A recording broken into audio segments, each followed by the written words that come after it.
Assalamualaikum warahmatullahi wabarakatuh.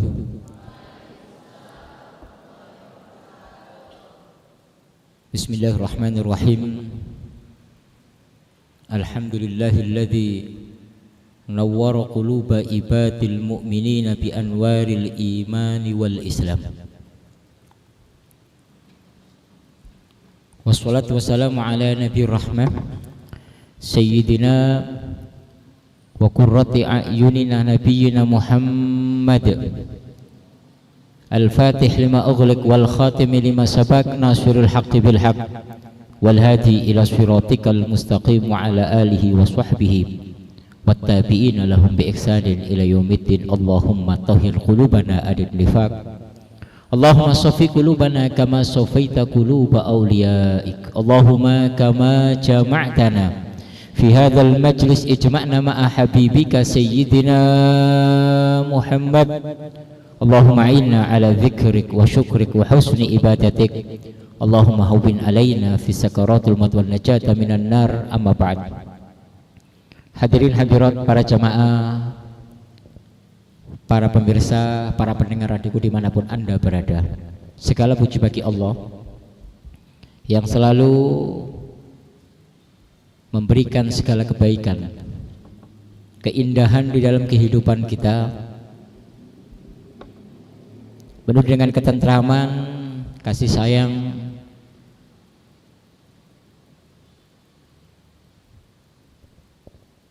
dan selalu memperhatikan kita dalam urusan besar ataupun urusan kecil. Kita berada di bulan Sya'ban, bulan yang agung dan mulia ini, bulan yang mana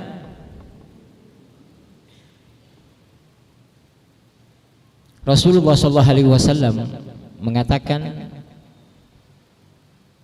Sya'ban syahri, bahwa bulan Sya'ban adalah bulanku, kata Nabi Muhammad. Bukan bulan Muharram, bukan bulan Rajab ataupun Dzulhijjah. Akan tapi Nabi Muhammad SAW menyebut Sya'ban syahri, bahwa bulan Sya'ban adalah bulanku. Ada sesuatu kelebihan dan keutamaan yang tidak ada di bulan-bulan yang lainnya, dan Rasulullah SAW tidak akan menisbatkan sesuatu kepadanya kecuali di dalamnya ada kemuliaan, ada rahasia, sehingga para ulama mengkaji dan meneliti ada apa di bulan Sya'ban ini kok Rasulullah SAW menisbatkan bulan Sya'ban kepada baginda Nabi Muhammad SAW, tidak bulan-bulan yang lainnya.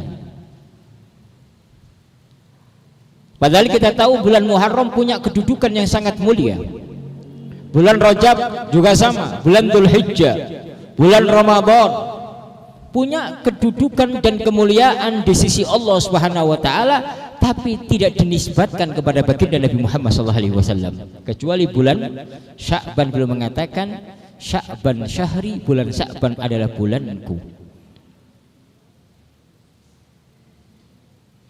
Maka para ulama setelah mengkaji dan meneliti, ternyata di situ ada sesuatu yang tidak ada di bulan-bulan yang lainnya, yang mana Allah Subhanahu wa taala memberikan hadiah kepada Nabi Muhammad SAW. Dan kita tahu hadiah yang diberikan oleh Allah kepada baginda Nabi Muhammad bukan sekedar hadiah, sesuatu yang agung, sesuatu yang mulia. Orang yang mulia, ya, akan memberikan hadiah kepada orang lain pasti dengan kemuliaan. Ini zat Allah, bukan makhluk, al-khaliq. Ya kan, kalau kita hidup di dunia ini ada orang mulia memberikan hadiah kepada kita. Hadiahnya bukan sembarang hadiah. Pasti hadiahnya ini berharga sekali, mahal sekali. Nah, yang memberikan hadiah kepada Nabi Muhammad ini bukan makhluk Allah, tetapi Al-Khaliq yang menciptakan makhluk dan seisinya, Azza wa Jal, Dat yang maha agung, yang besar, yaitu Allah Subhanahu wa ta'ala. Maka para ulama meneliti apa hadiah ini,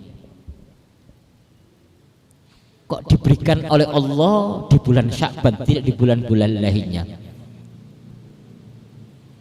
Ternyata Allah Subhanahu wa ta'ala memberikan hadiah kepada Nabi Muhammad di bulan Sya'ban ini, yaitu turunnya ayat innallaha wa malaikatahu yusalluna 'alan nabi ya ayyuhalladzina amanu sallu 'alaihi wa sallimu taslima.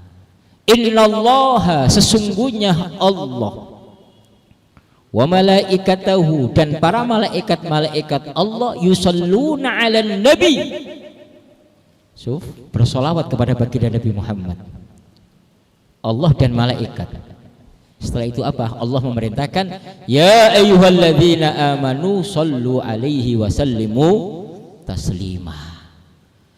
Ini ayat turun di bulan Sya'ban dan merupakan hadiah untuk Nabi Muhammad dari Allah Subhanahu wa ta'ala. Bagaimana bukan hadiah, wong Allah yang sholawat langsung, malaikat sholawat juga, dan Allah memerintahkan kepada orang-orang mukmin bersolawat kepada baginda Nabi Muhammad SAW. Karena Allah turunkan di bulan Sya'ban ayat yang berkaitan perintah solawat kepada Nabi Muhammad, maka kita sebagai umatnya dimanapun zaman, dimanapun berada, di bulan Sya'ban ini harus memperbanyak solawat kepada baginda Nabi Muhammad SAW. Kenapa? Setiap bulan itu ada amalan-amalan khusus. Kalau bulan Ramadan, Syahrul Quran, banyak membaca Al-Quran. Kalau bulan Sya'ban, yaitu banyak membaca sholawat. Dan ini dilakukan oleh para ulama-ulama kita. Nah ini, makanya yang biasanya membaca sholawat sehari 100 kali, maka di bulan Sya'ban ditambah menjadi 1000 kali, atau ditambah menjadi 200 kali. Kenapa? Karena ini hadiah yang diberikan oleh Allah untuk Nabi Muhammad, dan itu terjadi di bulan Sya'ban. Oleh karena itu, ya, maka di bulan Sya'ban ini tunjukkan kemuliaan dan keindahan. Karena Nabi Muhammad penuh dengan kasih sayang dan cinta. Nabi Muhammad menyayangi, mencintai semua makhluk Allah yang ada di muka bumi ini. Nabi Muhammad memperhatikan semua makhluk Allah yang ada di muka bumi ini, memandang sesuatu dengan keindahan, memandang sesuatu dengan cinta dan kasih sayang.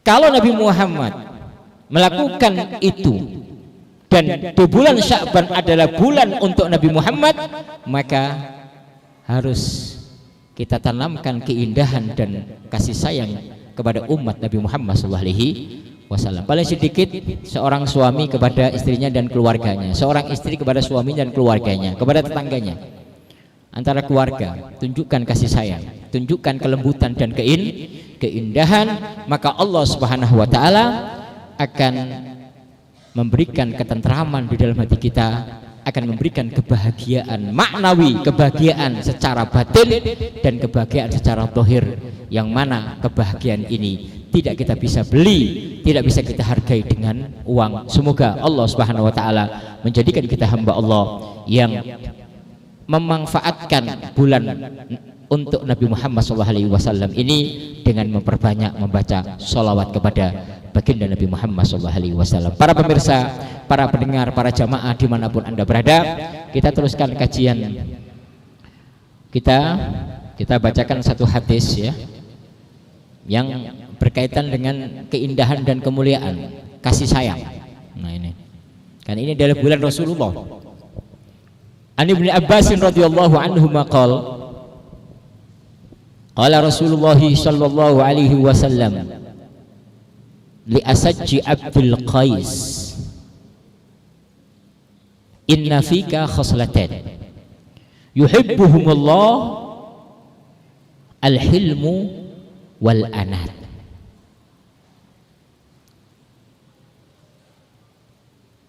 Rasulullah SAW dalam hadis yang diriwayatkan Imam Muslim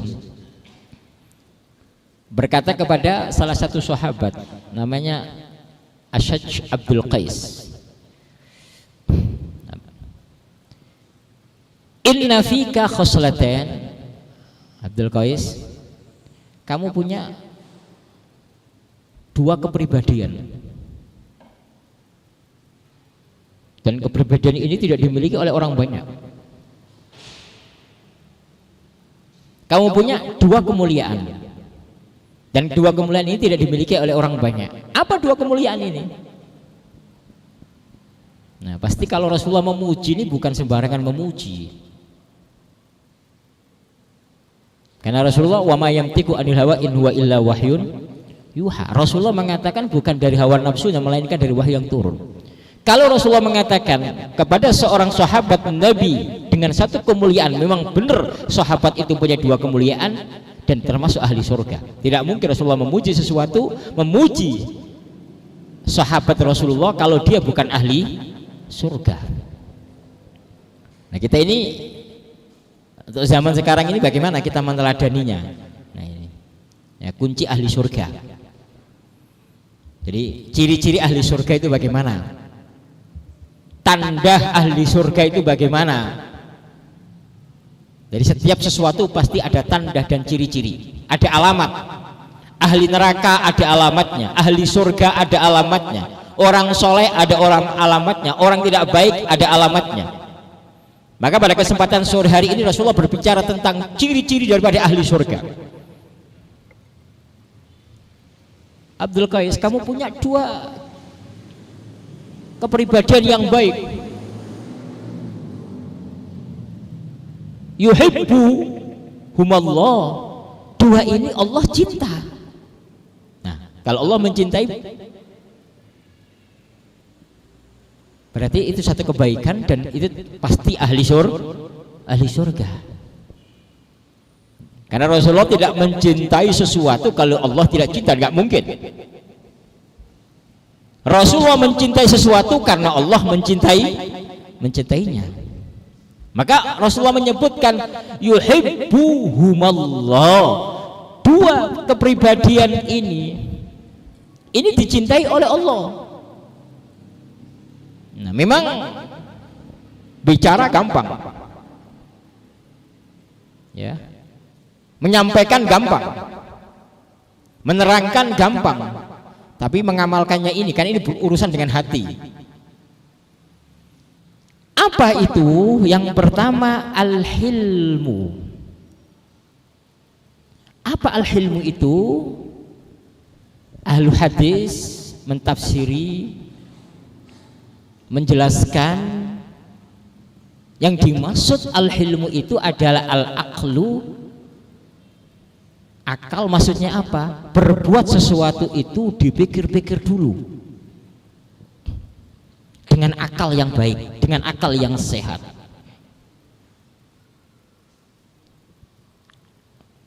Jadi bukan perasaan yang diutamakan. Ini kan kalau kalangan wanita, kalangan ibu-ibu, anak perempuan ini kan mengutamakan dengan perasaan. Kadang semuanya itu dibangun dengan perasaan. Muamalah dengan orang dibangun dengan perasaan, tidak bisa. Maka Rasulullah al-hilm, akal kamu, gunakan akal kamu, ditimbang-timbang dulu dengan akal yang sehat. Jadi jangan sampai ngawur gitu. Nah, akal yang dibarengi dengan apa? Dengan kasih sayang. Akal dibarengi dengan kasih sayang, dengan cinta, keindahan. Oh, ini kurang baik. Oh, ini kurang bagus. Oh, ini bagus. Ditimbang dengan akal kita yang diberikan oleh Allah itu. Ini pertama. Jangan memutuskan sesuatu dengan hawa nafsu, dengan perasaan. Ini kan orang dekat saya, pasti ini. Jadi kalau ada orang ngomporin sesuatu, ya, itu ditangkap dengan perasaan, ditangkap dengan suudzon, buruk sangka, tapi dia tidak menggunakan akal yang diberikan oleh Allah. Ini benar nggak? Ini nggak benar nggak? Oh, ini kurang bagus, kalau begitu jangan sampai saya ngomporin orang. Ini sudah kurang bagus. Oh, tadi ngomong kayak gini. Nah, makin apa? Makin runyam, makin parah. Nggak bisa seperti itu. Anda sebagai al-fattan tukang fitnah. Tapi sesuatu harus timbang dengan akal kita. Kita punya akal. Kalau saya bicara ini makin bahaya atau tidak bahaya? Kalau saya bicara ini makin menimbulkan permasalahan, makin menimbulkan percekcokan atau tidak dengan akal kita. Ini kadang-kadang perempuan ini cepat-cepat memutuskan sesuatu, mengambil kesimpulan tanpa melalui analisa dengan baik. Nah ini, jadi spontanitas ini kurang baik. Maka pikir dulu, oh ini kurang bagus. Kalau saya bicara A, nanti bukan menyelesaikan masalah, tanpa menimbulkan masalahan. Oh ini kurang bagus, nggak cocok, nggak boleh. Sudah. Ini namanya akal sehat, ya. Ditimbang dengan akal yang diberikan oleh Allah. Makanya ikra, baca, kaji dulu, analisa dulu, teliti dulu dengan baik. Jangan sekedar Anda menyampaikan, jangan sekedar Anda mengambil satu kesimpulan, tapi kesimpulan tersebut berdasarkan dengan hawa nafsu, bukan dengan analisa yang baik. Maka kesimpulan yang Anda bangun akan menimbulkan satu permasalahan, bukan menciptakan keindahan dan kemuliaan. Ciri ahli surga, dipikir-pikir dulu dengan teliti. Itu ciri daripada ahli surga. Maka yang kedua kata Nabi Muhammad, apa itu? Wal anat. Jadi al-hilmu wal anat. Apa anat itu? Tidak tergesa-gesa mengambil satu kesimpulan. Jadi pertama ditimbang, dipikir dengan akal yang diberikan oleh Allah. Kemudian yang kedua apa? Yang kedua menerima sesuatu, menghadapi sesuatu dengan apa? Al-anat, tidak tergesa-gesa, tapi dengan apa? Dengan kajian yang dalam, tidak cepat menyimpulkan permasalahan. Nah ini dua perkara ini adalah ciri daripada ahli surga. Coba kita pikir-pikir, di dalam diri kita ada dua perkara ini enggak? Jadi kalau kita cepat terpancing, A ngomong B, A ngomong gini, langsung terpancung, tutup marah ini. Nah, ini berarti kita bukan ciri daripada ahli surga. Tapi kita kaji dulu, renungi dulu, kita dalami. Nah, ini Rasulullah ini berbicara tentang kenyataan realita kehidupan kita. Kenapa terjadi permusuhan, terjadi pembunuhan, terjadi kejahatan? Karena tidak menggunakan dua sifat yang mulia ini, yaitu al-hilmu wal anat. Kalau kita menggunakan dengan dua sifat ini, maka tidak ada kejahatan di muka bumi ini. Ini berlaku pada semua orang. Maka khususnya Anda sebagai seorang pemimpin, Anda sebagai seorang public figure, jangan menerima sesuatu dengan apa? Dengan cepat. Tapi bagaimana kita kaji, kita teliti. Nah, apakah ini benar?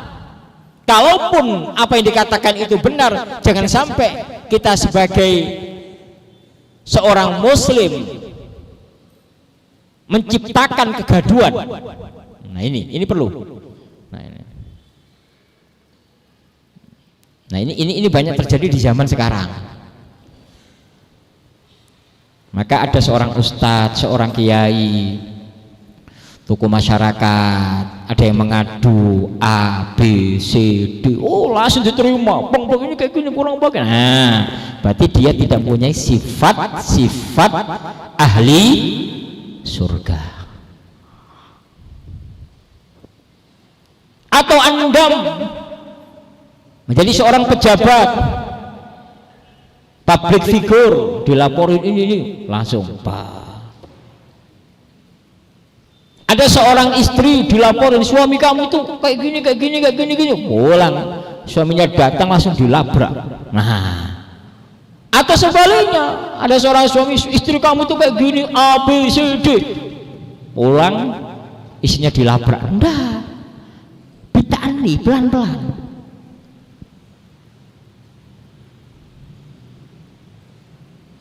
Al-anat, kata Nabi Muhammad, kalau menggunakan bahasa hadis apa tadi, al-hilmu wal anat. Al-hilmu dengan akal, dipikir-pikir. Yang kedua, al-anat dengan ta'anni, pelan-pelan, tidak cepat menyimpulkan permasalahan. Ini pertama, ciri daripada ahli surga, ada dua sifat. Maka kalau kita teliti di zaman sekarang ini, kenapa terjadi permasalahan di mana-mana? Karena hilangnya dua perkara yang mulia tadi, yaitu al-hilmu wal anat. Kemudian yang hadis lain diterangkan, wa an Aisyah radhiyallahu anha qalat, qala Rasulullah sallallahu alaihi wasallam, innallaha rafiqun yuhibbur rifqa fil amri kullihi. Mempertegas dua perkara tadi, muttafaqun alaih, hadis riwayat Bukhari dan Muslim. Sesungguhnya Allah Subhanahu wa taala rafiq, ar-rifqu, belas kasih. Allah itu penuh dengan kasih sayang, cinta. Makanya melihat orang itu dengan cinta, memandang orang dengan cinta, dan sifat ini dimiliki oleh Nabi Muhammad. Jadi kalau ada orang ketemu Anda, ketemu Nabi Muhammad, maka yang muncul di hati Nabi Muhammad, bagaimana bisa berbuat baik kepada orang ini, siapapun orang itu namanya sifat rafiq, belas kasih, cinta, kasih sayang. Kenapa? Karena Allah maha kasih sayang, yuhibbur rifqa, dan Allah itu cinta, belas kasih di segala perkara, urusan harus dengan lembut, jangan dengan kekerasan. Kekerasan itu tidak menyelesaikan permasalahan. Rasulullah Shallallahu Alaihi Wasallam diancam oleh orang kafir Quraisy, disakiti, di itu, di ini. Beliau sampai ada perjanjian Hudaybiyah yang merugikan umat Islam, tapi Rasulullah menerima karena itu yang terbaik. Arifku, belas kasih ini yang ditanamkan oleh Nabi Muhammad SAW. Nah ini. Jadi Allah Subhanahu wa taala maha kasih sayang, yuhibbur rifqa, cinta, kelembutan di segala perkara, apapun urusannya. Jangan sampai dengan apa? Dengan keras, dengan kekerasan, nggak boleh. Apapun permasalahan kita hadapi, sebesar apapun permasalahan kita hadapi, maka harus dengan lembut, kelembutan dan cinta dan kasih sayang. Ini dalam keluarga kita juga seperti itu. Ini namanya bagaimana seorang ibu mendidik anaknya dengan lemah lembut, bagaimana seorang suami bermuamalah dengan istrinya dengan lemah lembut, bagaimana seorang istri bermuamalah dengan suaminya dengan lemah lembut, semuanya, dengan tetangga, semuanya. Nah, itu ciri daripada ahli surga. Bukan cepat-cepat marah, cepat-cepat ini, cepat itu. Nah. Wa anha anna nabiyya sallallahu alaihi wasallam qala innallaha rafiqun yuhibbur rifqa wa yu'ti 'alal rifqi ma la yu'ti 'alal unfi wa ma la yu'ti 'ala ma siwahu rawahu Muslim. Allah Subhanahu wa taala, kata Nabi Muhammad, itu maha belas kasih dan cinta, kelembutan, keindahan, dan Allah Subhanahu wa taala memberikan kelembutan sesuatu yang indah yang tidak diberikan oleh Allah kepada kekerasan. Nah, ini penting ya. Jadi kadang-kadang orang itu berpikir, oh kalau keras itu bagus. Nggak bisa. Bahkan dalam hadis ini ditegaskan kelembutan ini ya, itu punya posisi yang sangat tinggi, dan Allah memberikan posisi orang yang punya sifat lembut yang tidak diberikan oleh Allah kepada orang yang kasar.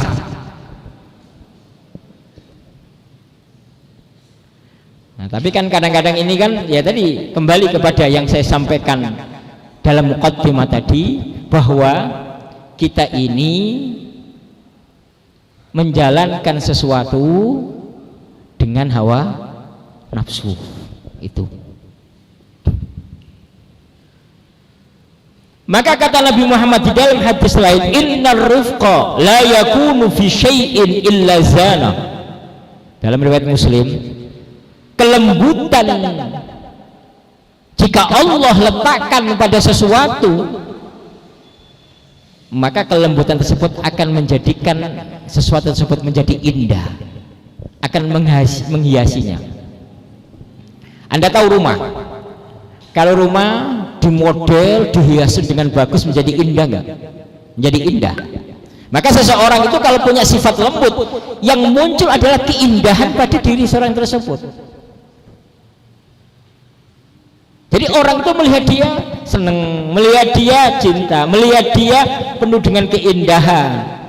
Ya seperti rumah tadi saya katakan, kalau rumah dipoles dengan keindahan, dikasih hiasan-hiasan, orang senang, oh bagus rumah itu indah, ini. Maka kata Nabi Muhammad, kalau kelembutan itu diletakkan pada sesuatu, sesuatu tersebut akan menjadi indah. Wala yunza'u min syai'in illa syana. Kalau kelembutan tersebut diambil dari sesuatu, maka sesuatu tersebut akan apa? Akan tidak menjadi indah, akan menjadi cacat. Jadi kalau rumah, kalau bayang rumah, kalau di tembok-tembok cat-catnya itu dia apa? Dihilangkan semuanya, kelihatannya jelek. Nah itu gambaran orang tersebut punya beberapa kelebihan, punya kelebihan, masya Allah, hafal Quran, hafal ini, kaya raya, tampan ini, tapi tidak punya sifat lemah lembut. Ini semuanya hilang, nggak ada artinya itu. Hadza ma qalahu Nabi sallallahu alaihi wasallam. Ini disampaikan oleh Rasulullah sallallahu alaihi wasallam.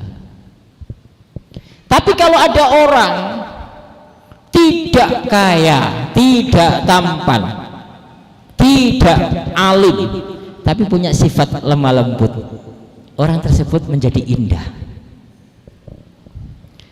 Apalagi dia punya segudang kelebihan ditambah dengan sifat lemah lembut, maka yang terjadi, yang muncul adalah kebaikan dan keindahan.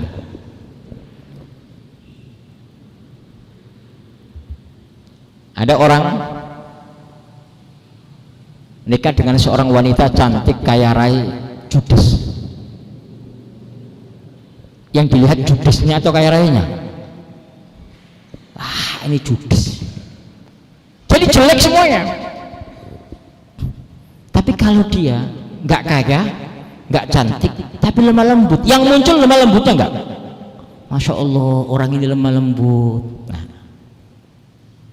jadi kekurangan ini akan hilang karena ada lemah lembut. Tapi punya segudang kelebihan, tapi ada satu yang hilang, yaitu lemah lembut.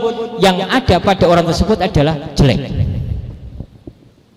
Ini disampaikan oleh Rasulullah SAW. Inna rifqa la yakunu fi syai'in illa zanah, kata Nabi Muhammad. Sungguh kelembutan jika ada pada sesuatu maka akan menjadi indah sesuatu tersebut. Tapi sebaliknya, jika kelembutan itu diambil dari sesuatu, dicabut oleh Allah, maka sesuatu tersebut tidak menjadi indah lagi. Meskipun banyak keindahan, tapi tidak menjadi indah lagi. Rawahu Muslim. Hadis ini diriwayatkan oleh Imam Muslim. Dicontohkan oleh Rasulullah di saat bermuamalah dengan para sahabat Nabi Muhammad SAW. Di dalam hadis berikutnya, bala a'rabiyun. Jadi diriwayatkan dari Abu Hurairah melihat satu kejadian, yang mana kejadian ini terjadi di depan para sahabat Nabi, di depan Rasulullah SAW.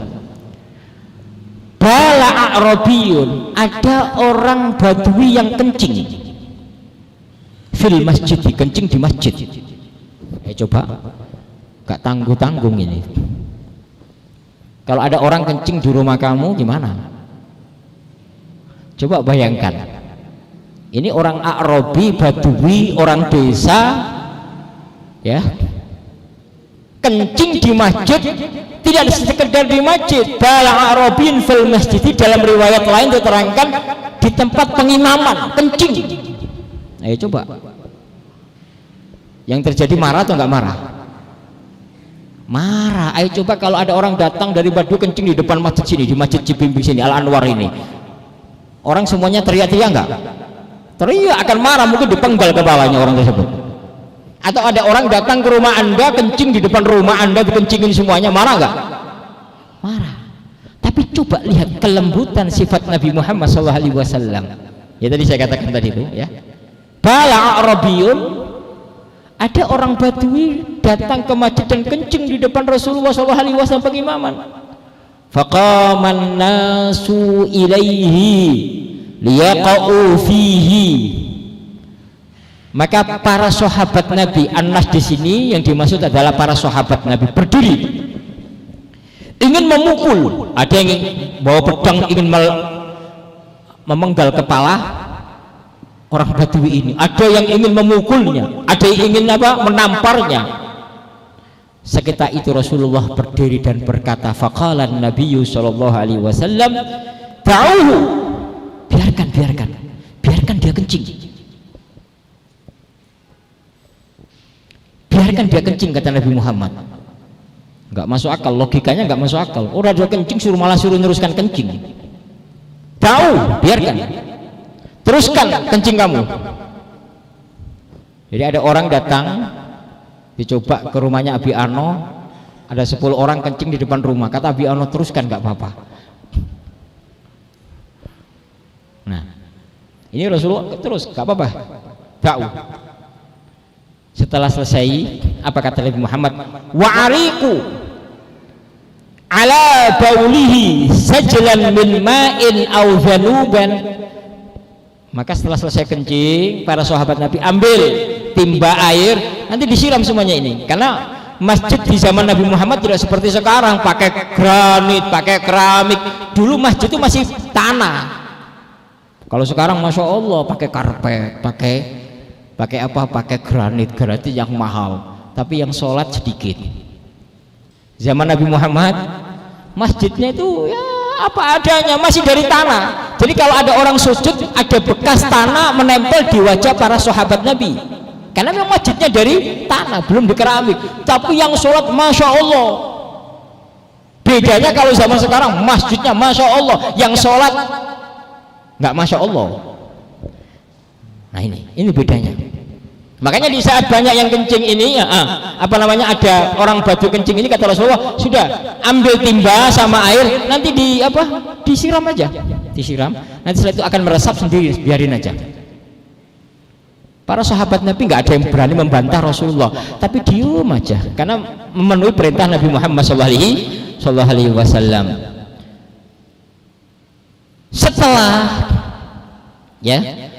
Setelah para sahabat Nabi membawa timba dan menyiram air kencing tersebut, lalu Rasulullah mengatakan, innama bu'ithtum muyassirina walam tuba'athu mu'assirina, kata Nabi Muhammad, sungguh kamu semuanya umatku diutus oleh Allah membawa risalah kemudahan, bukan menyulitkan. Maka jadi orang itu yang memudahkan orang, jangan menjadikan orang sulit. Yang sulit dimudahkan, yang mudah kayak nggak ada masalah, sudah selesai. Jangan jadi orang itu apa? Yang sulit dipersulit, yang mudah dijadikan sulit. Jangan. Itu bukan ciri daripada ahli surga. Tapi ini bukan berkaitan dengan ujian, salah faham. Ustadz itu loh, masya Allah keren, ujiannya sulit, berarti kalau begitu dia bukan ahli surga. Jangan, bukan itu tempatnya. Bukan, yang dimaksud itu bukan. Tapi di sini bagaimana kita muamalah dengan umat ini dengan keindahan, dengan kemudahan. Jangan mempersulit umat Nabi Muhammad SAW. Dalam riwayat lain Rasulullah SAW mengatakan apa kepada para sahabat Nabi? Karena setelah Rasulullah SAW melarang para sahabat Nabi untuk memukul atau membunuh orang Badui ini, Rasulullah berkata, orang Badui ini berkata, Allahumma arham Muhammadan wala tarham ghairahu. Orang Badui ini masuk Islam langsung di depan Nabi Muhammad. Coba, langsung masuk Islam. Setelah itu apa? Berdoa, ya Allah, berikan belas kasih kepada Muhammad, jangan kau beri belas kasih selain Nabi Muhammad. Maka Nabi Muhammad berkata, wahai orang Badui, kenapa kamu mendoakan saya saja, kau tidak mendoakan sahabatku? Apa jawab ya Rasulullah? Mereka itu keras kepala ya Rasulullah, mereka itu tabiatnya keras, tidak butuh didoakan mereka itu. Enggak usah didoakan. Kalau antum engkau lembah lembut.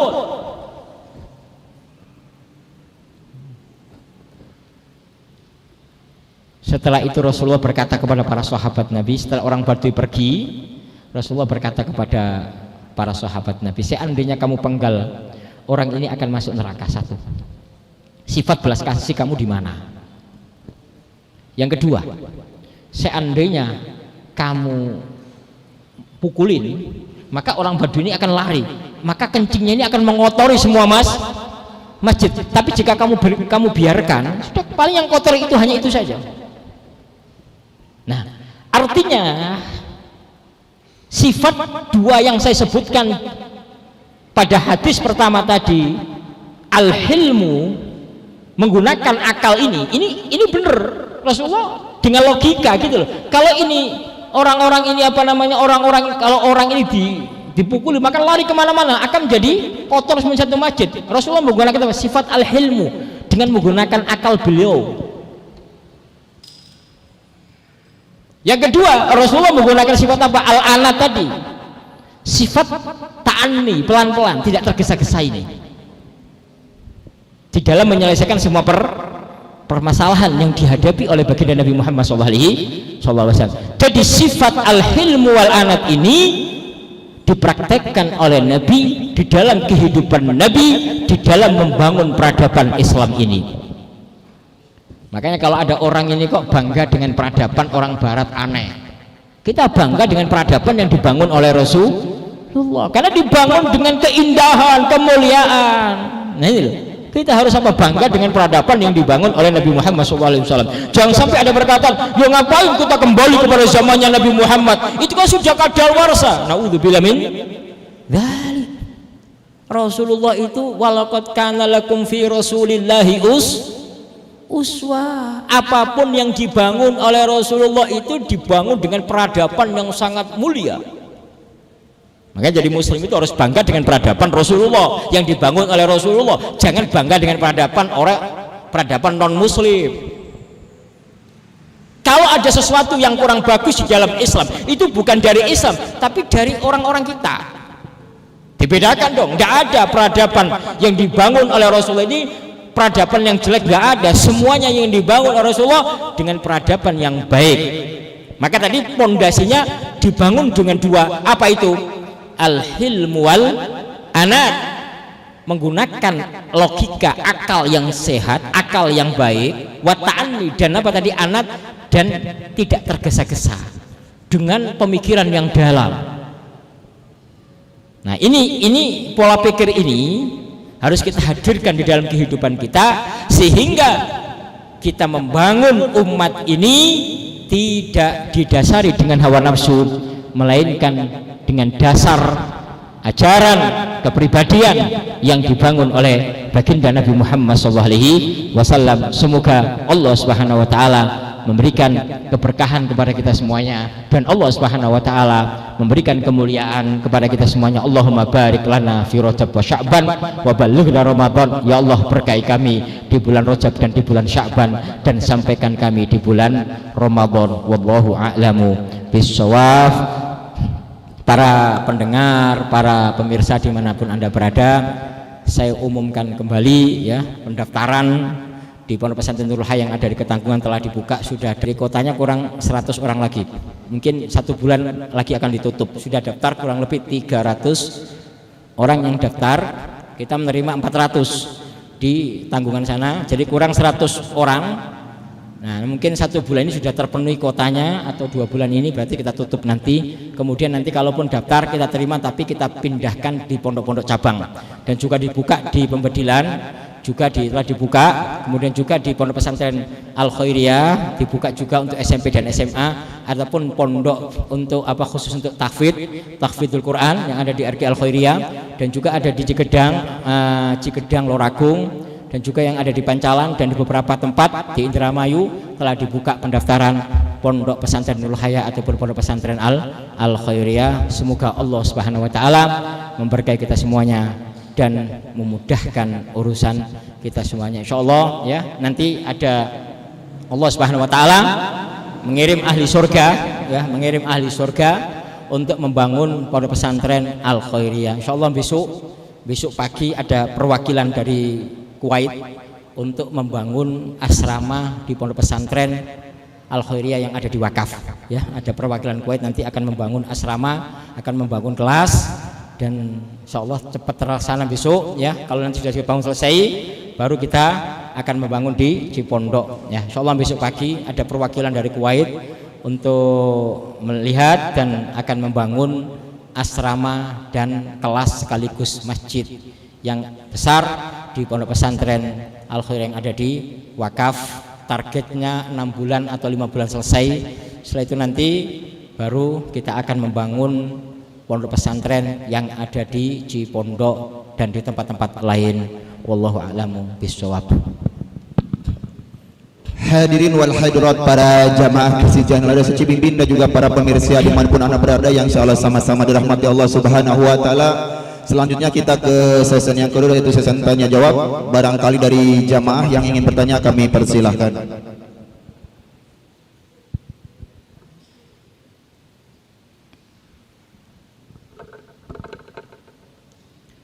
Kalau tidak ada, ini Ustaz. Assalamualaikum warahmatullahi wabarakatuh. Waalaikumsalam. Bagaimana kalau seseorang itu melakukan ibadah ataupun sosial dengan hawa nafsu, tapi hawa nafsu yang baik, yaitu hawa nafsu mutmainah? Apakah itu dikatakan baik atau tidak, Ustaz? Terima kasih. Assalamualaikum warahmatullahi wabarakatuh. Waalaikumsalam warahmatullahi wabarakatuh. Jadi hawa nafsu itu, inna nafsa takdzib, hawa nafsu itu selalu berdusta, selalu berdusta. Kenapa? Karena hawa nafsu itu la ammaratun bisu, kalau sudah dikendalikan itu nafsul mutmainnah, itu sudah terkendali, bukan hawa nafsu lagi, ammarat. Nah, kebanyakan tergesa-gesa dan dengan hawa nafsu ini itu, nyalakan orang, nyalakan itu biasanya berangkat dari hawa nafsu, datangnya dari setan. Makanya tadi harus didasari dengan 2 hal, al-aqlu wal anat. Ini 2 hal ini harus dasari 2 ini. Supaya apa? Supaya kita berbuat sesuatu itu tidak datang dari hawa nafsu. Berapa banyak orang berbuat kebaikan, dohirnya dunia, dohirnya akhirat, bangun masjid, bangun pondok pesantren, tapi kalau didasari dengan hawa nafsu yang kurang baik, ya sudah, berarti bukan itu kebaikan. Gak ada faedahnya dia capek-capek bangun pondok pesantren, capek-capek bangun masjid, gak ada faedahnya. Di dunia dipandang orang tapi tidak dipandang oleh Allah. Kita ini ingin selamat di dunia dan di akhirat. Jangan berpikir hanya di dunia. Kalau di dunia nanti kita akan mati juga, semuanya akan mati. Apa faedahnya dipuji? Apa faedahnya diangkat-angkat di dunia? Nggak ada faedahnya. Ujungnya kalau mati pun dikubur. Di dalam luangan kubur yang kecil. Bahkan apa? Di kuburan pun masih digali lagi, di samping kecil lagi, ditutup. Ayo coba bayangkan, lebih kecil lagi. Kamar yang lebih kecil itu lebih kecil. Ya, ini kubur ini lebih kecil dari kamar kita yang kecil. Nah, jadi nggak ada artinya kehidupan dunia ini kalau kita tidak bangun dengan kebaikan, dengan hati yang benar, dengan dengan sidq, benar-benar kepada Allah Subhanahu wa taala. Maka dari situ apapun kebaikan jangan dibangun dengan hawa nafsu. Tapi apa? Tujuan yang baik, yang tulus karena Allah, didasari dengan akal yang sehat dan tidak tergesa-gesa di dalam berbuat sesuatu. Tapi dengan ta'anni, dengan pemikiran yang baik, dengan perenungan, dengan analisa yang baik. Makanya para ulama itu, para ustadz itu di sampingnya banyak setan-setan, banyak iblis-iblisnya. Ini yang bisik-bisikin ini, jadi rusak akhirnya. Maka kadang-kadang itu lebih baik nggak ketemu manusia. Kadang-kadang itu yang bisikin A, bisikin B, bisikin C. Ini yang menjadikan rusak tatanan. Hati-hati, Anda jadi ustadz, jadi ulama, jadi kiai. Di samping Anda ini banyak setan-setan. Ingat, alladzi yuwaswisu fi sudurin nasi minal jinnati wan nas. Fulan ngomong gini, fulan ngomong gini, fulan ngomong gini, fulan ngomong gini. Akhirnya yang penuh di hatinya kebencian dan kedengkian. Akhirnya apa? Saya akan bangun pondok pesantren, saya akan bangun masjid, saya akan bangun ini. Tapi tujuannya bukan karena Allah. Hati-hati. Ini untuk saya pribadi dan semuanya. Jadi saya ngomong bukan untuk Anda, untuk saya pribadi juga sama. Statusnya saya dan Anda semuanya sama di hadapan Allah. Harus hati-hati, harus selalu merenung, selalu berpikir dengan hati yang jernih. Maka para ulama mengatakan innan nafsa takdzibu, sungguh hawa nafsu itu selalu berdusta, wa innal qalba la yakdzib, dan hati tidak pernah berdusta. Setiap orang yang berbuat sesuatu, coba tanya hati kecilnya, pasti dia akan bicara dengan kebenaran. Apa kata Nabi Muhammad? Istafti qalbaka, tanya hati kecil kamu. Orang sepenjahat apapun, di saat dia merenungi dan bicara dengan hatinya, pasti akan mengakui, meskipun di luar sana tidak mengakui dia kesalahan, tapi di saya duduk dia, iya saya salah, saya buat ini, saya buat ini, saya buat ini. Seorang istri punya kesalahan kepada suaminya, ngomong kepada suaminya, nggak mungkin saya salah ini, nggak mungkin. Karena apa? Hawa nafsu. Tapi di saat dia bicara sendiri, iya saya aslinya saya, tapi gengsi kalau ngomong itu. Suami juga sama. Maka kata Rasulullah, istafti qalbaka, tanya hati kecil kamu. Kalau hawa nafsu selalu berdusta, selalu berdusta. Tapi hati kecil tidak pernah berdusta. Maka bicara dengan hati Anda yang dalam, renungi dengan akal yang sehat, dengan hati yang dalam, Anda akan mendapatkan kebenaran, Anda akan mendapatkan keindahan, kemuliaan, dan keputusan yang baik dari Allah Subhanahu wa taala. Wallahu a'lamu bissawab. Selanjutnya Tad, ini berkaitan dengan orang tua Ustaz. Ini dikutip dari syair Bang Haji Roma Irama. Beliau mengatakan bahwa kenakalan remaja bikin stres. Bukankah kenakalan remaja itu diakibatkan dari kenakalan orang tua? Kenakalan orang tua yang lalai terhadap anaknya itu. Selanjutnya Bang Haji Roma Irama juga mengatakan dalam syairnya, ridho ilahi, ridho orang tua, ridho ilahi juga. Murka ilahi, murkanya juga Ustaz. Bagaimana seandainya orang tua itu meridhoi sedangkan anaknya itu melakukan sesuatu yang di luar syariat Islam? Contohnya dia main gamer, kan itu melalaikan sholat, melalaikan kewajiban yang lainnya. Tetapi ketika anak itu mendapatkan uang, akhirnya orang tua meridhoi. Dan juga kemarin isunya menikah beda agama, otomatis itu sudah ada ridho dari orang tua, Ustaz. Terima kasih. Assalamualaikum warahmatullahi wabarakatuh. Waalaikumsalam warahmatullahi wabarakatuh. Bismillahirrahmanirrahim. Kita hidup di dunia ini satu bermuamalah dengan Allah. Kita punya Allah, dan Allah memberikan aturan, ada syariat. Syariat ini kita tidak boleh kita langgar. Siapa yang menyampaikan syariat? Melalui baginda Nabi Muhammad SAW, dan dikaji oleh para ulama. Ada ilmu fikih, ada ilmu tasawuf, ada ilmu tafsir, semuanya. Ini adalah bagian daripada syariat, kajian-kajian ulama dari Al-Quran dan hadis Nabi. Ini namanya syariat, ya, syariat. Maka pertama seorang muslim harus mengikuti syariat, itu pertama. Yang kedua, ada hubungan dengan manusia. Hubungan dengan manusia ini yang pertama kali adalah dengan orang tua, dengan gurunya, dengan tetangganya, dan manusia yang lainnya. Karena orang tua itu ada tiga. Satu yang mengajari kamu, yang kedua yang mendidik kamu, yang mengajari kamu dan mendidik kamu, yang kedua yang melahirkan kamu, dan yang ketiga adalah yang menikahkan kamu dengan anaknya, mertua. Itu orang tua. Jadi hubungan dengan manusia ini adalah orang tua. Ini tadi orang tua ada tiga, dan tetangga, semuanya hubungan manusia. Maka tidak mungkin orang baik dengan Allah tapi tidak baik dengan manusia, dia masuk surga, nggak mungkin. Sebaliknya, dia baik dengan orang tua tapi melanggar syariat Allah, juga tidak mungkin dia bisa masuk surga. Maka hubungan Allah dibangun dengan baik, hubungan dengan makhluk Allah dibangun dengan baik, dan itu adalah ahli surga. Ada orang dengan orang tuanya berbakti, masya Allah, berbakti ini, tapi dia nggak pernah sholat, nggak pernah mengamalkan syariat, ya nggak ada faedahnya. Atau dia ahli sholat, ahli ibadah, tapi dengan orang tua kurang baik, ya nggak mungkin dia bisa masuk surga.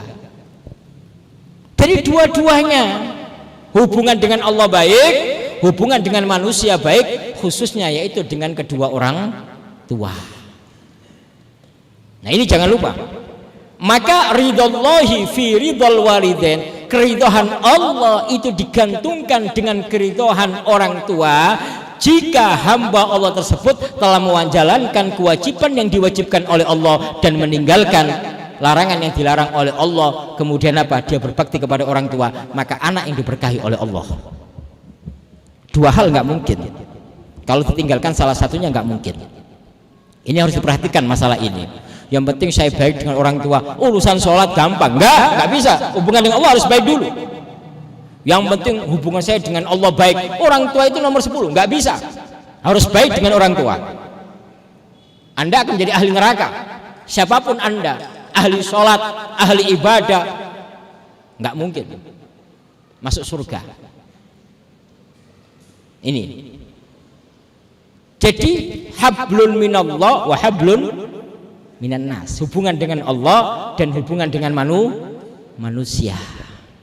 Dua hal ini harus kita bangun dengan baik, maka kita menjadi seorang muslim yang kafah, muslim yang dicintai oleh Allah, dicintai oleh baginda Nabi Muhammad SAW. Wallahu a'lamu bishawab. Para pemirsa, para pendengar radioku dimanapun Anda berada, kita cukupkan di sini ya. Semoga Allah Subhanahu Wa Taala memberikan kebahagiaan kepada kita semuanya, kemudian ketentraman, keindahan di dalam rumah tangga kita, dalam kehidupan kita. Jangan lupa nanti ada malam nisfu Sa'ban ya. Mungkin sekarang tanggal berapa Sa'ban, coba dihitung-hitung, ingat-ingat. Malam nisfu Sa'ban itu jatuh pada tanggal hari apa ya? Paham hari apa? Diingat-ingat, malam nisfu Sa'ban. Maka di dalam hadis itu semua doa dikabulkan oleh Allah. Nanti kita akan bahas sebelum malam nisfu Sa'ban nanti. Kecuali orang yang durhaka dengan orang tua. Mudminu khamrin, misyurbi khamrin, orang yang minum khamr. Yang ketiga, orang yang di hatinya ada kedengkian kepada sama muslim. Dia berdoa sampai keluar darah pun tidak akan dikabulkan oleh Allah. Ini. Jadi kita nanti akan masuk malam nisfu Sya'ban ini. Ya, maka diingat-ingat, yang masih punya orang tua yang masih hidup datangin, minta ridhonya, bawa hadiah, senangkan orang tua Anda. Yang hatinya penuh dengan kedengkian sama muslim, datangin, minta ridhonya, minta maaf. Apa artinya gengsi? Gengsi nggak ada artinya di akhirat itu. Capek Anda kalau gengsi-gengsi terus. Punya suami minta maaf, punya istri minta maaf, nggak ada artinya gengsi-gengsi itu. Kemudian yang minum minuman keras, narkoba ditinggalkan. Karena di malam itu Anda minta kepada Allah, dikabulkan oleh Allah apapun permintaan Anda. Tapi dengan 3 syarat tadi. Minta kepada Allah apapun, mau urusan dunia, mau urusan akhirat, Allah akan kabulkan doa Anda. Apa Anda tidak percaya dengan apa yang disampaikan oleh Rasulullah? Siapa yang mengatakan itu? Rasulullah. Siapa yang berita itu? Rasulullah. Kita sebagai seorang muslim punya seorang nabi yang memberitahu itu, maka wajib kita percaya dan kita yakini, bagaimana tidak. Sementara Rasulullah itu semuanya datangnya dari Allah, yang mengabulkan doa adalah Allah. Nah ini paham? Makanya ini perlu perenungan di bulan Sya'ban, renungi terus, ta'amul terus. Yang punya keluarga dengka-dengki minta maaf. Yang punya tetangga tegak tegur sapa ini minta maaf. Yang dia yang berbuat salah kan, nah Anda yang memulai, ahli surga yang memulai ahli surga itu. Kalau ahli neraka gengsi, nah itu ahli neraka. Tapi kalau dia ahli surga memulai, mau tidak mengenal dia yang berbuat salah atau saya, ya berarti saya minta maaf duluan dan minta ridhonya, itu ahli surga.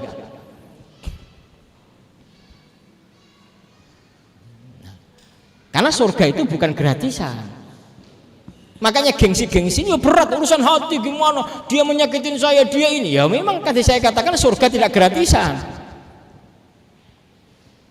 Allah memberikan surga ini dengan susah payah. Nah ini loh.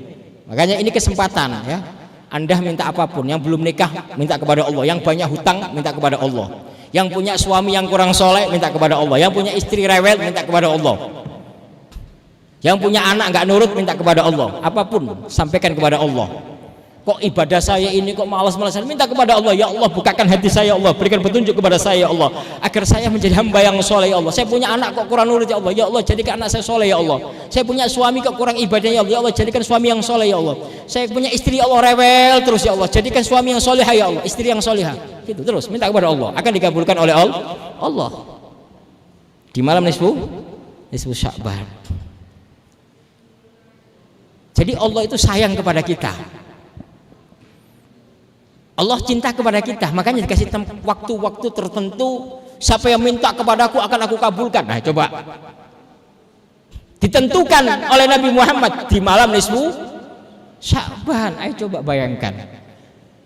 Makanya yang suka pergi-pergi rekreasi di malam nisfu Sya'ban berhenti dulu. Sudah di rumah munajat kepada Allah, bisnis berhentikan dulu. Saya mau bermunajat kepada Allah, ada waktu 1 jam, 2 jam, 3 jam malam nisfu Sya'ban ini. Yang bepergian pergi dulu, berhenti dulu, sudah munajat kepada Allah. Ini sangat berharga sekali. Kalau dihitung dengan uang nggak ada nilainya, berapapun miliar, berapa triliun, nggak ada artinya dibandingkan malam nisfu Sya'ban. Ya. Oleh karena itu, ini hadiah yang diberikan oleh Allah untuk kita semuanya.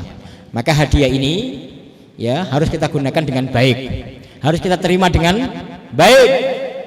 Jangan sampai kita termasuk orang yang menolak hadiah, termasuk orang yang tidak bersyukur kepada Allah. Allah memberikan hadiah kepada kita melalui Nabi Muhammad, yaitu malam nisfu Sya'ban, maka kita terima dengan baik, harus kita syukuri malam itu, kita gunakan dengan sebaik mungkin. Apapun permintaan kita sampaikan kepada Allah, Allah akan mengabulkan doa kita, tapi dengan 3 syarat tadi yang sesuai dengan disampaikan oleh Nabi Muhammad SAW. Mudah-mudahan Allah Subhanahu wa taala melembutkan hati kita semuanya dan urusan kita dimudahkan oleh Allah Subhanahu wa ta'ala. Bismillahirrahmanirrahim. Alhamdulillahirabbil alamin. Wassalatu wassalamu ala sayyidina Muhammadin wa alihi wa sahbihi ajmain.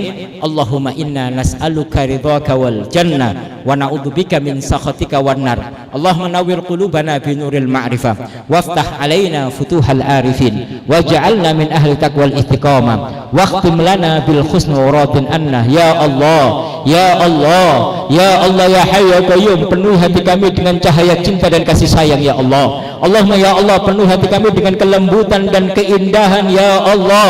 Allahumma ya Allah, penuhi hati kami dengan kemuliaan dan sifat keindahan dan kasih sayang ya Allah. Allahumma ya Allah, jadikan kami hamba-Mu ya Allah yang peduli dengan anak yatim, yang peduli dengan orang-orang yang tidak mampu ya Allah. Allahumma ya Allah, jadikan kami hamba yang memberikan manfaat untuk umat Nabi Muhammad SAW. Allahumma ya Allah, jika ada kedengkian, sifat dengki, sifat benci di dalam hati kami ya Allah, maka hilangkan semuanya itu ya Allah dari hati kami ya Allah. Bangun dengan kelembutan ya Allah, mudahkan kami untuk memberikan maaf kepada orang-orang yang menyakiti kami ya Allah, dan mudahkan kami untuk meminta maaf kepada orang-orang yang telah kami sakiti ya Allah. Kau maha penyayang ya Allah, Kau maha menyayangi, Kau maha lembut ya Allah. Maka penuhi hati kami dengan kelembutan ya Allah. Hilangkan sifat keras, hilangkan kekerasan di dalam hati kami ya Allah. Jangan Kau jadikan hati kami hati yang keras ya Allah. Allahumma ya Allah, Kau maha pengasih ya muqallibal qulub, yang membolak-balikkan hati kami. Maka tetapkan hati kami dalam keadaan iman dan Islam ya Allah. Sebagaimana Kau lembutkan hati Nabi Muhammad ya Allah, maka lembutkan hati kami ya Allah. Sebagaimana Kau melembutkan hati para sahabat Nabi, maka lembutkan hati kami ya Allah. Allahumma ya Allah, kami memasuki di bulan Syaban ini ya Allah, maka ya Allah, penuhi ya Allah, penuhi diri kami dengan kelembutan ya Allah. Allahumma ya Allah, mungkin kami pernah ya Allah menyakiti orang tua kami ya Allah, maka mudahkan kami. Menyakiti hati orang tua ya Allah, mudahkan kami untuk meminta maaf kepada orang tua kami ya Allah. Allahumma ya Allah, jadikan kami anak yang soleh, anak yang berbakti kepada orang tua ya Allah. Allahumma ya Allah, jika orang tua kami masih hidup ya Allah, panjangkan umurnya ya Allah, berikan kesehatan ya Allah, jadikan mereka berdua ahli surga ya Allah. Ya Allah, jauhkan mereka dari ahli neraka ya Allah. Jika mereka telah meninggal ya Allah, ampun segala dosa-dosanya ya Allah, bijai Sayyidina Muhammad, dengan kebesaran Nabi Muhammad SAW. Allahumma ya Allah, mudahkan kami untuk bisa memandang wajah kekasih-Mu Nabi Muhammad ya Allah, di dunia dan di akhirat nanti ya Allah. Allahumma ya Allah, sandingkan kami dengan Nabi Muhammad, dekatkan kami dengan Nabi Muhammad ya Allah. Jadikan Nabi Muhammad selalu memandang kami ya Allah, datang ke rumah kami ya Allah dengan senyum dan kasih sayang ya Allah. Allahumma ya Allah, jadikan kami hamba-Mu yang bisa menghidupkan sunnah-sunnah Nabi Muhammad. Jadikan kami hamba-Mu ya Allah yang bisa melaksanakan sunnah-sunnah Nabi Muhammad ya Allah. Kami hamba-Mu ya Allah, hidup di akhir zaman ini ya Allah, yang tidak memperdulikan apa yang dilakukan oleh baginda Nabi Muhammad ya Allah. Allahumma ya Allah, maka pandanglah kami dengan cinta-Mu, pandanglah kami dengan kasih sayang-Mu ya Allah. Jangan Kau pandang kami dengan kemurkaan-Mu ya Allah. Sungguh dosa kami ya Allah sangat besar dan sangat besar ya Allah. Tapi kami yakin ya Allah, Kau maha pengasih, Kau maha penyayang ya Allah. Allahumma ya Allah, Allahumma ya Allah, Kau maha pengasih, Kau maha penyayang. Mudahkan segala urusan kami, baik urusan dunia ataupun urusan akhirat kami ya Allah. Allahumma rizqna rizqan wasi'an, berikan kepada kami rezeki yang banyak, yang penuh dengan keberkahan ya Allah. Kami dapatkan dengan mudah dan tidak capek ya Allah. Allahumma ya Allah, jadikan dunia di tangan kami, jangan Kau jadikan dunia di hati kami ya Allah. Allahumma ya Allah, kumpulkan kami di dunia ini dengan orang-orang baik, orang-orang yang di hatinya ada cinta kepadamu ya Allah, dan jauhkan kami dari orang-orang yang di hatinya penuh dengan kedengkian dan kebencian ya Allah. Jauhkan kami dari ahli neraka ya Allah, jauhkan kami dari ahli neraka ya Allah. Kami tahu Kami bukan ahli surga ya Allah, kami bukan orang baik ya Allah, tapi kami berharap kasih sayang-Mu ya Allah. Kami ingin mendapatkan berkahnya orang-orang soleh, berkahnya orang-orang yang Kau cintai ya Allah, sehingga Kau kumpulkan kami bersama mereka di surga-Mu ya Allah. Allahumma soffi qulubana kama soffita quluba awliyaik. Bersihkan hati kami dari penyakit-penyakit hati sebagaimana Kau membersihkan hati para kekasih-Mu ya Allah. Allahumma ya Allah, inna na'udzubika, kami berlindung kepadamu ya Allah, dari mata yang memandang haram, dari hati yang penuh dengan kebencian ya Allah, dari tangan mengambil yang haram, dari kaki melangkah ke tempat yang haram, dari telinga mendengar yang haram, dari mulut yang berbicara yang haram ya Allah. Allahumma ya Allah, maka penuhi lisan kami di bulan Sya'ban ini dengan memperbanyak membaca sholawat kepada kekasih-Mu Nabi Muhammad, karena bulan Sya'ban adalah bulan Nabi Muhammad ya Allah. Allahumma ya Allah, sambungkan hati kami di bulan Sya'ban ini ya Allah dengan memperbanyak, dengan membasahi lisan kami dengan membaca sholawat kepada kekasih-Mu Nabi Muhammad ya Allah. Allahumma ya Allah, mungkin di bulan-bulan yang lalu kami lupa dengan Nabi Muhammad ya Allah. Dalam hidup tidak ada Nabi Muhammad dalam hidup kami ya Allah. Maka di bulan Sya'ban ini ya Allah, jadikan Nabi Muhammad di dalam kehidupan kami ya Allah. Kami berusaha ya Allah untuk bisa meniru Nabi Muhammad ya Allah, meskipun kami ini adalah orang-orang yang tidak baik ya Allah. Allahumma ya Allah, kami sadar ya Allah, kami tidak bisa mencintai kekasih-Mu Nabi Muhammad ya Allah. Kami hanya mengaku ya Allah, tapi kami ingin benar-benar, kami berusaha ya Allah ingin bisa mencintai Nabi Muhammad ya Allah. Maka penuhi hati kami ya Allah dengan kecintaan kepada kekasih-Mu Nabi Muhammad ya Allah. Engkau yang merubah hati kami dari keras menjadi lembut, dari tidak suka menjadi suka ya Allah, tidak peduli menjadi peduli ya Allah. Kau yang bisa membolak-balikkan hati kami ya Allah, maka lembutkan hati kami ya Allah, penuhi hati kami dengan kecintaan kepada kekasih-Mu Nabi Muhammad ya Allah, kerinduan kepada Nabi Muhammad ya Allah. Allahumma ya Allah, kami akan memasuki bulan Ramadan. Mungkin berapa hari lagi ya Allah, 10 hari, 15 hari, 20 hari ya Allah, kita akan memasuki bulan yang mulia, yang agung, bulan Ramadan ya Allah. Maka ya Allah, mudahkan kami di bulan Sya'ban ini ya Allah bisa berbuat kebaikan ya Allah, pintu kebaikan ya Allah, awal kebaikan ya Allah, awal persiapan ya Allah. Allahumma ya Allah, penuhi hati kami dengan khusyuk ya Allah. Berapa tahun ini ya Allah, mungkin selama kami dilahirkan ke muka bumi ini ya Allah, tidak ada rasa khusyuk di hati kami, tidak ada kerinduan, tidak ada rasa takut kami kepadamu ya Allah, tidak pernah air mata menetes karena takut kepadamu ya Allah. Maka di bulan Sya'ban ini ya Allah, lembutkan hati kami sehingga kami pernah menangis karena rindu kepadamu ya Allah, atau takut kepadamu ya Allah. Allahumma ya Allah, la taj'alid dunya akbar hammina wala mablagha ilmina. Allahumma ya Allah, yang sakit berikan kesembuhan, yang sulit berikan kemudahan ya Allah, yang susah berikan kebahagiaan, yang banyak hutang ya Allah, mudahkan untuk bisa membayar hutang-hutangnya ya Allah. Allahumma ya Allah, Kau maha kaya, Kau yang memberikan kekayaan ya Allah, maka mudahkan segala urusan kami ya Allah.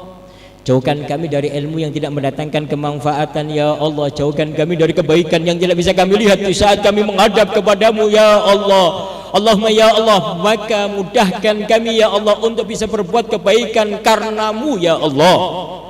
Jangan ada niat-niat dunia ya Allah, jangan ada niat-niat ingin dihormati ya Allah. Kami memang tidak mampu ya Allah, tapi kami yakin Kau bisa menjadikan kami mampu ya Allah, dengan lantaran baginda Nabi Muhammad SAW. Allahumma ya Allah, jika Kau mengutus malaikat untuk mencabut nyawa kami, jangan Kau cabut kecuali di hati kami ada cinta kepadamu ya Allah, di hati kami ada rasa takut kepadamu ya Allah, Di hati kami ada kecintaan yang dalam kepada kekasihmu Nabi Muhammad ya Allah, dan lisan kami mudah mengucapkan kalimat la ilaha illallah Muhammadur Rasulullah, la ilaha illallah Muhammadur Rasulullah, la ilaha illallah Muhammadur Rasulullah. Rabbana atina fid dunya hasanatan wa fil akhirati hasanatan wa qina adzabannar. Subhana rabbika rabbil izzati amma yasifun wa salamun alal mursalin walhamdulillahi rabbil alamin. Kita bacakan Fatihah untuk kedua orang tua kita. Kalau masih hidup, Allah panjangkan umurnya, Allah jaga, Allah berikan kemudahan urusan dunia akhirat. Jika telah wafat, Allah ampuni segala dosa-dosa, jadikan ahli surga.